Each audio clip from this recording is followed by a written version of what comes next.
ప్రియులారా, మన ప్రభు అయిన యేసు క్రీస్తు నామంలో మీకు శుభోదయం. ఆయనను గూర్చి అనుదిన ఆత్మీయ ఆహారం, జూన్ 27 గురువారం. నేటి మన ధ్యాన లేఖనం ఫిలెమోనుకు రాసిన పత్రిక 18వ వచనం. అతడు నీకు ఏ నష్టమైనను కలుగజేసిన ఎడలను, నీకు ఏమైనా రుణమున్న ఎడలను అది నా లెక్కలో చేర్చుము.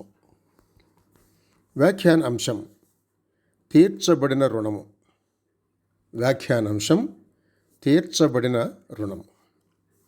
వ్యాఖ్యానం: తప్పిపోయి తన యజమానుడైన ఫిలెమోనును వంచించి పారిపోయి ఆఖరికి రోమా చెరసాలలో పౌలుకు చిక్కి రక్షింపబడిన ఒనేసిము విషయం మళ్ళీ అతన్ని చేర్చుకోవాలని పౌలు ఫిలెమోనును వేడుకుంటున్నాడు.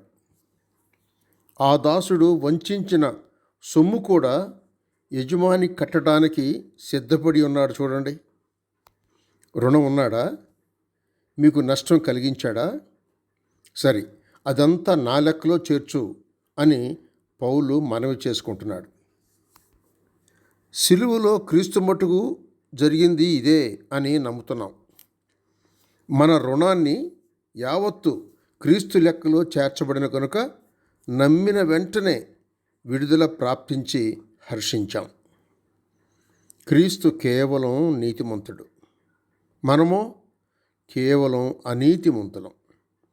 అనీతిమంతుల కొరకు నీతిమంతుడైన క్రీస్తు శరీర విషయము చంపబడెను అని పేతురు రాసిన మొదటి పత్రిక 3వ అధ్యాయం 18వ వచనం చెబుతోంది.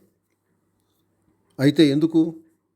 మనలను దేవుని యొద్దకు తెచ్చుటకే ఇదంతా జరిగించాడని నేర్చుకుంటున్నాం. దూరంలో ఉన్నట్టు మీ అనుభవమా? సమీపంలో ఉన్నట్లా? దేవుని ఎడల మీకున్న భావం ఏంటి? తన రక్తమును బట్టి క్రీస్తు వలన దేవుని కుమారుల్లో ఒకరుగా లెక్కింపబడితురని మీకు తెలియదా? గలతీ పత్రిక 3వ అధ్యాయం 26 నమ్మండి.